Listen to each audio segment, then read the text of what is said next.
Habari Kenya. And welcome back to another deep dive. We're talking about something that affects every single one of you today, your future, opportunities, and your rights as young Kenyans. And we're going to go beyond the headlines. We're going straight to the source. We're using the Constitution itself, the Data Protection Act, even the National Youth Service Act. And we're going to see how these laws actually play out in real life based on what's happening on the ground. Yeah, it's really about connecting the dots between what's written in these really important documents and the experiences of young people like yourselves. Exactly. So let's kick things off with this big question.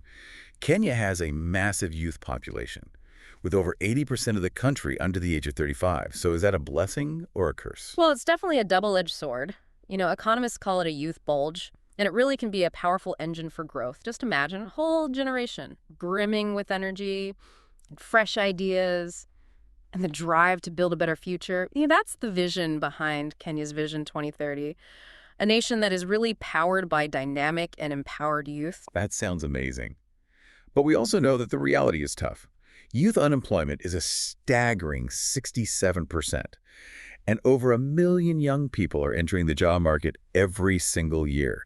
There's this huge disconnect between this potential and then the struggle. Absolutely. It's like having a Ferrari with a flat tire. One of the major reasons for this is a mismatch between what's being taught in schools and the skills that employers are actually looking for. Remember the 8-4-4 system? Yeah. And then the shift to a competency-based curriculum. Well, the jury's still out on whether these changes are actually equipping young people for the jobs of today, let alone the jobs of tomorrow. Okay, and that's where the Technical and Vocational Education and Training Authority, TVETA, comes in. They're supposed to make sure that vocational training is top-notch. Yeah. And that it's aligned with the job market.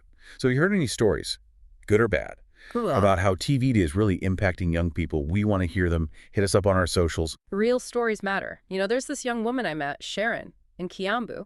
She completed a TVETA-approved plumbing course, and now she's running her own successful business. She's even hiring other young people. That's awesome. It's so inspiring to see young Kenyans like Sharon defying the odds and creating their own opportunities. Okay, let's talk about another big initiative, the National Youth Service. It was restructured back in 2013 to engage youth in development, offering technical training and instilling values of discipline and service. Yeah, the NYS. It has its pros and cons. On one hand, it provides really valuable skills training, and it instills a sense of responsibility and patriotism. I was speaking to a young man from Kisumu, and he told me that the discipline he learned in NYS helped him land a job in security. He felt that it gave him an edge over other applicants. Interesting. So discipline is a marketable skill. But we also had to ask, is the NYS accessible to every young person who wants to join? We know it's not available in all counties. And how do young people feel about that very strict disciplinary code? Does it sometimes feel like too much? Those are important questions. It's about striking a balance between individual freedoms and then the need for structure and discipline.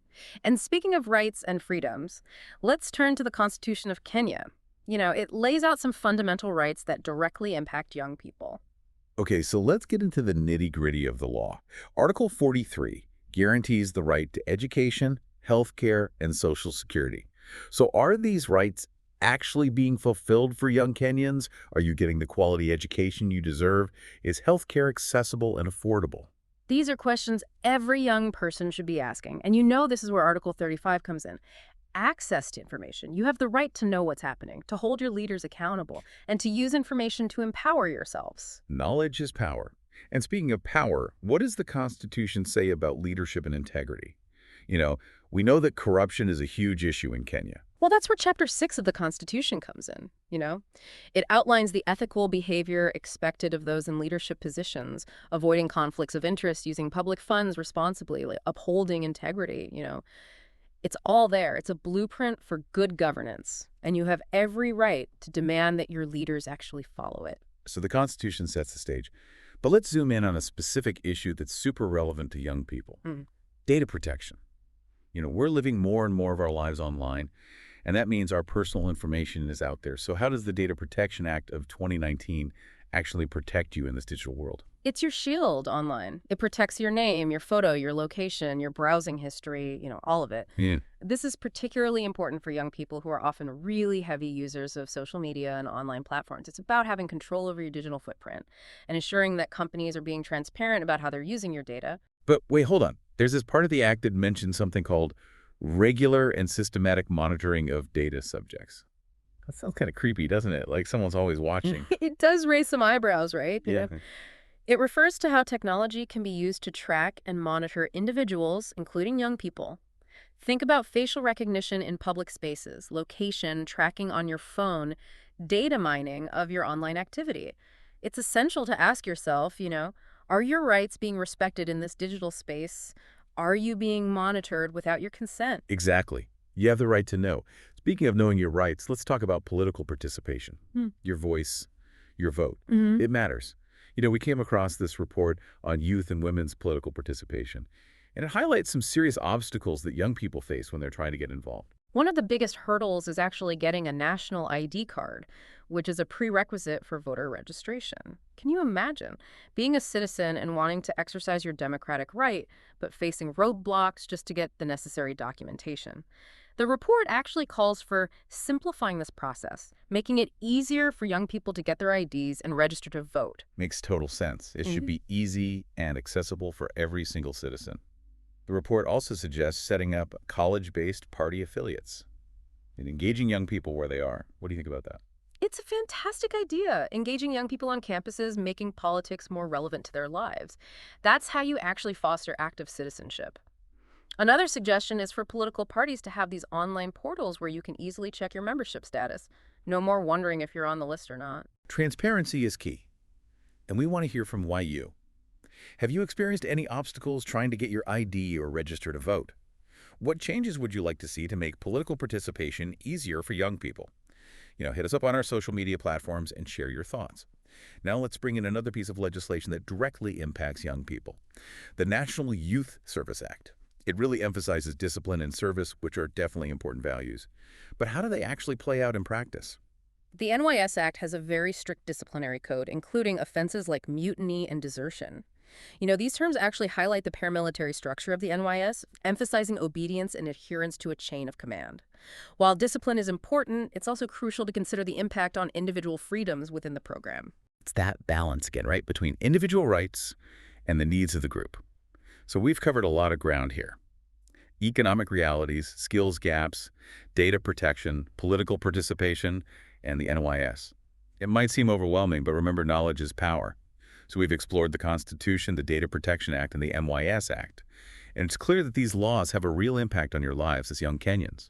Understanding these laws is the first step towards claiming your rights and shaping your future. It's like having a map and a compass to navigate the complexities of Kenyan society. Yeah, so let's recap some of the key takeaways from our deep dive.